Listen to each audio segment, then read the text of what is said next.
Good afternoon. Thank you all for joining me today for this discussion on things to consider after taking a coronavirus-related distribution from your 401k account. This will be a fairly brief presentation. We're going to go over a very focused topic today on what to consider if you are or someone you know took a coronavirus-related distribution from your retirement account. We're going to go through what is a coronavirus-related distribution for those that may not be familiar or may just need a refresher. We're going to talk about how it affects you, how you can get back on track, and who to contact with questions. So before I jump into the content here, just want to give a quick little housekeeping tip. If you do have a question during the meeting, please put it in the Q&A box. There should be a Q&A button across the bottom of your screen there. Feel free to throw any questions in there, and I will try to answer them as best as I can during the presentation. So like I said, what we're going to talk about today is just an overview of first of all, what is a coronavirus-related distribution, a CRD? Then how does it affect you? How does taking one affect you and your ability to meet your goals?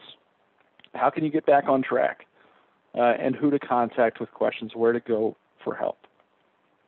So first of all, what is a CRD, a coronavirus-related distribution? A CRD is something that was created as part of the CARES Act, which was the relief bill passed by Congress. And it's a distribution from your retirement account, either a 401k, 403b, IRA, up to $100,000 or 100% of your account, the lesser of the two, which can be repaid over 3 years. And a CRD can be taken from your account regardless of your age without paying a 10% tax penalty. And your taxes can be paid over 3 years as well. So to be eligible for a CRD, a coronavirus-related distribution, you, your spouse, or dependent must have contracted the virus or must be experiencing financial hardship due to the coronavirus and the subsequent shutdowns and everything that happened about there. So that includes hours cut, loss of job, or if a spouse had to leave their job in order to stay home with the kids that are now not in school. If they're on school virtually and the spouse had to either leave their job or take reduced hours in order to take care of the kids, that also qualifies for a coronavirus-related distribution.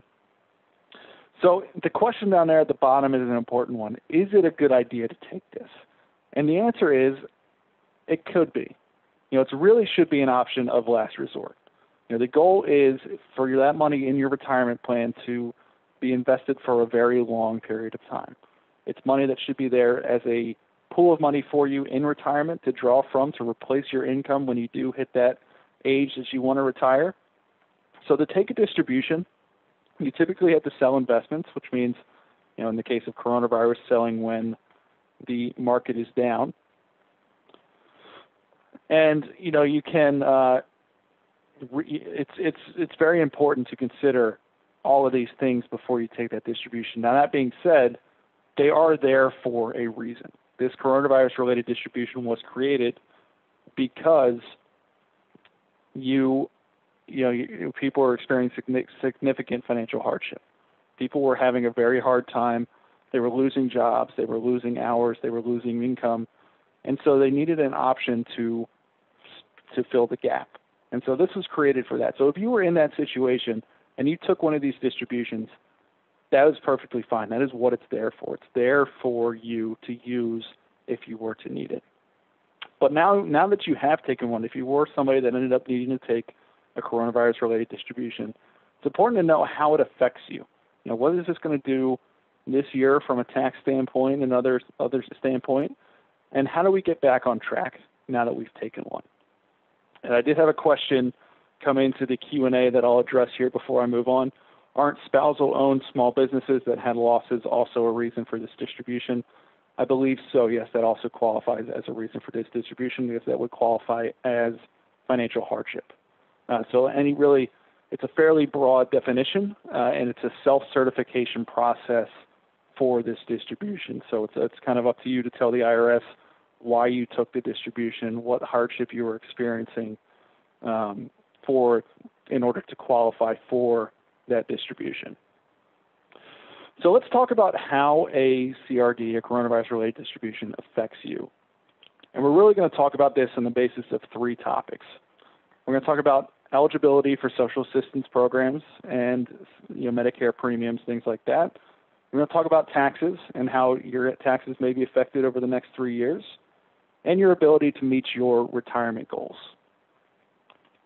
So let's talk about social assistance for a second. Obviously, social assistance programs are very broad, and there's a lot of different qualifications for those programs. But the lines are very tight. So if you took one of these coronavirus-related distributions, it could affect your eligibility for certain social assistance programs like CHIP, SNAP. If you receive a premium subsidy from the Affordable Care Act, that could be affected, or different HUD programs like rental assistance programs, things like that, could be affected because of the increased income that you have. So if you don't pay back the CRD that you took from your retirement account, it is treated as taxable income and will count towards determining eligibility for different social assistance programs. Keep in mind that you can spread the taxes out over 3 years.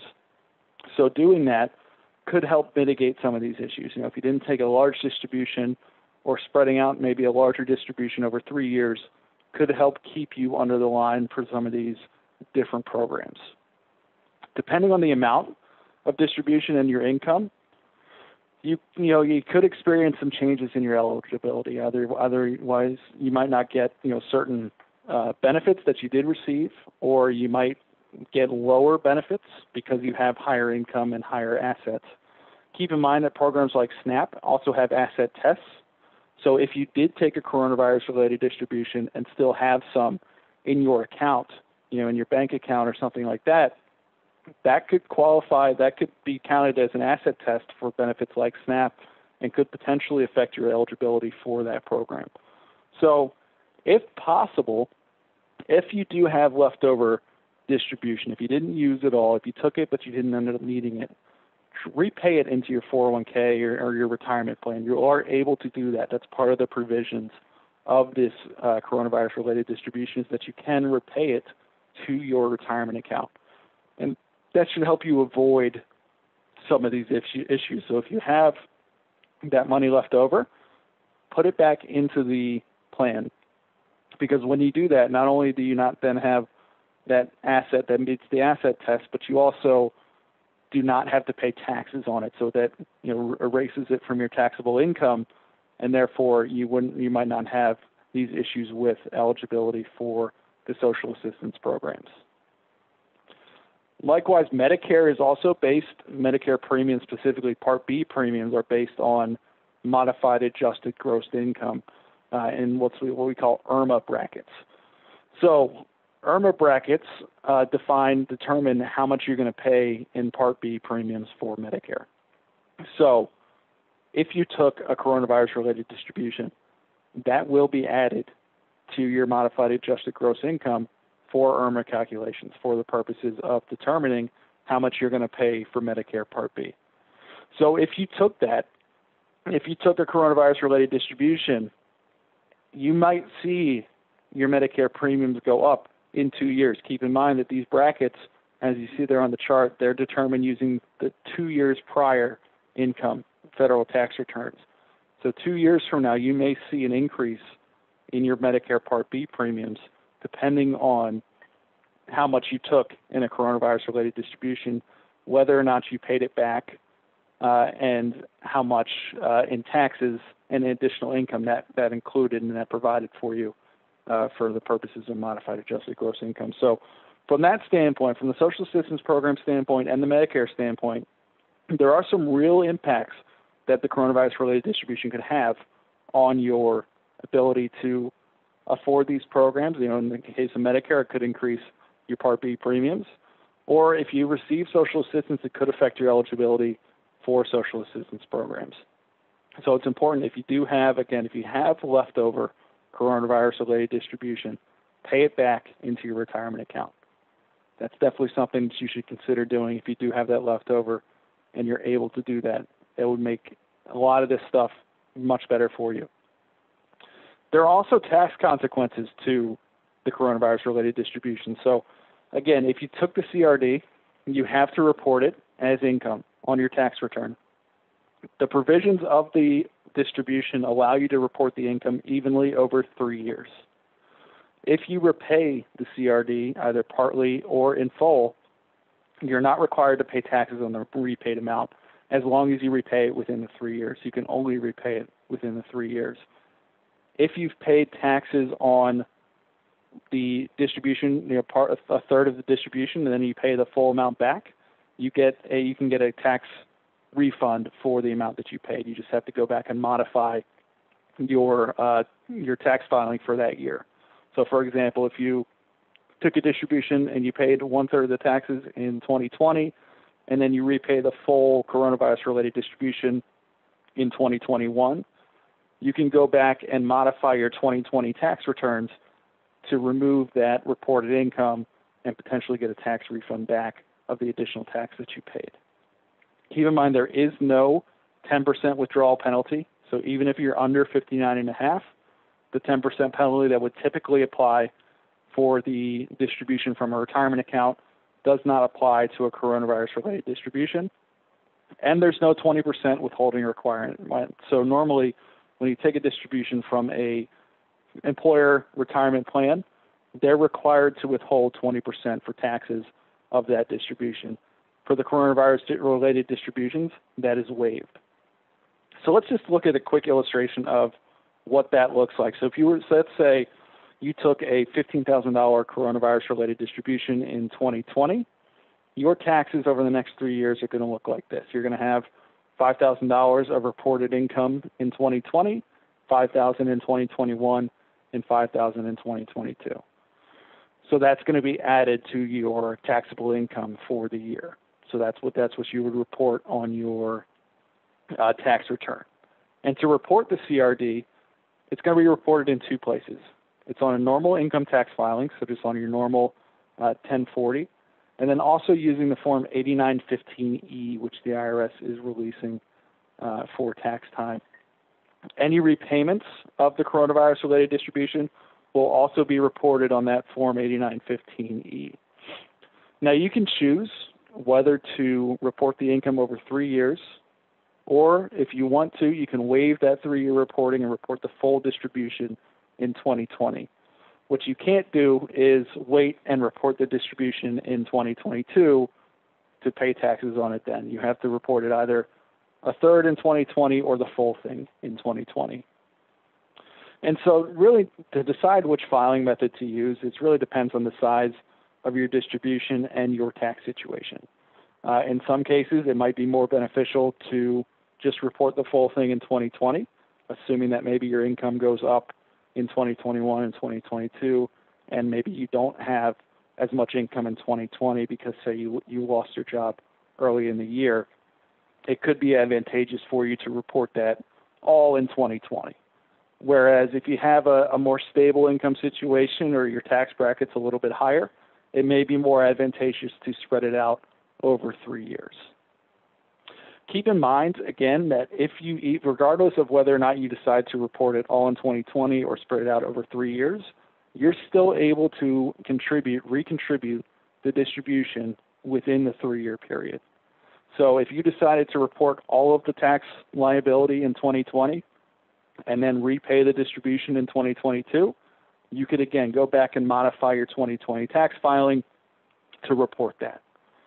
So keep that in mind when you're making this determination. It's important to know what your personal tax situation is.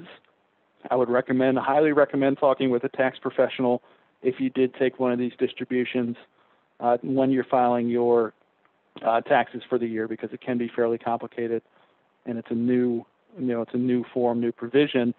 So I'd expect there to be some more complexity with your return if you did take one of these distributions. So definitely talk to a tax professional when you're filing your taxes for the year. So how does taking a CRD affect your retirement? So if you took the coronavirus-related distribution, this is a really important question to ask, because obviously this is your retirement account, and we've taken a withdrawal from it. Potentially the entire account has come out. So how does that affect your ability to meet your retirement goals? Can you still retire when you want to? So you need to consider those effects, right? To consider the effect of the early withdrawal on your retirement goals and what steps you need to take to get back on track. So let's talk a little bit about compound interest, right? So compound interest is the eighth wonder of the world, right? That's what we really benefit from when we leave our retirement account alone. That's why we say it's a long-term account, because you get that benefit of compounding over time. When you take that withdrawal from your plan, you lose the benefit of that compound interest. You've taken that money out. It's no longer earning that interest. It's no longer earning that compounding. And really what we're doing is starting over. The difference, though, with the coronavirus-related distribution is it gives you an option to repay that within 3 years and get it back at least somewhat on track. So the chart on this screen shows you two different options here. So it's a $15,000 coronavirus-related distribution, right? We talked about that, the $15,000 withdrawal on an earlier slide. We're assuming a 5% interest rate compounded annually and no additional contributions to the plan. So that green line is assuming we just left it. We didn't need to take the distribution. We had other sources of money to kind of weather the storms. We were able to leave our retirement account alone with the $15,000 in it. As you can see with compound interest, by the time we get 15 years out, our money has a little bit over doubled in the account. The next line, the black line, is what happens if we take that distribution in year one. So we remove the full $15,000 in year one, and we pay it back in year three. So in the third year of the coronavirus-related distribution, we end up with a windfall. We're able to save enough money where we can pay back that full coronavirus-related distribution to our retirement account. As you can see, we've lost about $5,000 across the board by the end of that account balance in compounded money. However, we still do get somewhat back on track by repaying that money into the account. So again, I'll say, if you're able to put that money back in, if you have some of that left over, or if you're able to save, hopefully your income situation has maybe stabilized and you're able to save enough to put some money back into the plan, even if it's not the full distribution, getting something back in there, getting it back on track and compounding will help benefit you and help keep you on track or get you back on track for that retirement goal. And as you can see here on this illustration, it's that compounding that really matters. The longer we can leave it in there untouched and allow it to grow, the better off we'll be down the road towards our retirement goals. So how can I get back on track, right? If I'm somebody that took a coronavirus-related distribution, what can I do to get myself back on track, get myself on better financial ground, so that either I don't have to do it again, I don't have to take another IRA distribution or retirement plan distribution to fund any emergencies that I have, or really just get my retirement plan back on track and make sure that I'm able to meet my goals. So the first one is to establish an emergency fund. This is key. This is crucial. The reason that a lot of people had to take that coronavirus-related distribution is because they just didn't have any money saved for emergencies, for these cases where you have a gap in income, where you have a job loss. You want to put some money aside in order to fund that. If that were to happen again, if that does, God forbid, happen to you, you want to make sure that you have some money off to the side to fund your lifestyle while you're finding another job or looking for getting another source of income. So establishing an emergency fund is key. That should be step number one. Get yourself in a place where you're putting money off to the side that is just for emergencies. In a separate savings account, we label it emergency fund if you need to, but just put some money away every month, as much as you can, into that emergency fund. You want to have, for a single individual, at least 3 months of savings built up. For a family, 6 months at a minimum built up in an emergency fund. So, to keep that in mind, that should be a goal of yours if you were required to take a coronavirus-related distribution, or even if you didn't need to and you just don't have that emergency fund, get that emergency fund established. That's incredibly important. You want to have that money there in case something does happen. make sure that you put some money aside for taxes. Now, if you took a coronavirus-related distribution, you have to report that as taxes. Depending on the size of the distribution that you took, you may end up owing taxes this year. So you want to make sure that you have some money aside in a savings account to use towards taxes when filing does come due. If you can, like I said, probably 1,000 times on this meeting, repay the CRD. If you have it, repay it into the retirement plan. There's no reason to keep that there and pay taxes on it. If you are comfortable, if you're financially stable, if you feel like you're back on track from an income standpoint and you don't need that money there anymore, put it back into the retirement plan and save yourself some money on taxes. If you did take it and you ended up using it and you need it, to keep it in your savings account, increase your retirement plan contributions. You pulled that money out, we need to build it back up. So think about, increasing your contribution rates by 1 or 2%, if you're able. Assuming your income is back on track. Try to increase your retirement plan contributions. At the very least, make sure you're capturing your entire employer match. If your employer matches your contributions, make sure that you're getting that entire amount, because that's going to boost your savings. It's an automatic boost to the amount of money that's going into your plan account, and that'll help you get back on track a lot quicker the more you can contribute to that retirement plan. And of course, last but certainly not least, speak with a professional. Talk with a tax professional when you're filing your taxes to make sure that you're choosing the right option for you. Whether you're claiming the entire CRD for 2020, if you're going to spread it out over 3 years, make sure that you talk to somebody that knows, talk to a professional that can help you make the right decision. Talk to a financial advisor. That's what we're here for at Greenspring. If you still have questions, you can definitely reach out to us. If you're a participant in one of the retirement plans that we work with, definitely reach out to us and schedule some time, and let's talk through how we can establish that emergency fund. Let's take a look at your budget and figure out where we can find some room to establish an emergency fund or increase retirement plan contributions. Let's take a look at your retirement plan. Let's build a retirement plan and see if you're still on track or what adjustments we need to make to that plan. Definitely reach out to us. We're certified financial planners. We're happy to help anytime. So if you have those questions, if you have concerns, if you took one of these distributions and you're not sure what to do next, definitely reach out to a professional. There are people ready and willing to help you make these decisions. So again, if you still have questions and you're a participant in one of the plans that we work with, definitely reach out to us at Greenspring. Our participant website, Clarity at Work, it's www.greenspringadvice.com. All you do is create an account with your employer email address, and then you can schedule a one-on-one with me, Molly, or Cindy, our certified financial planner professionals. We're here to help. We can answer any of those questions that you have about your personal situation, or call our advice hotline. Again, if you're a participant in one of the plans we work with, call that advice hotline. It's 833-552-7489. We are ready and willing to help you answer these questions, make the right decisions for you and your family regarding this coronavirus-related distribution.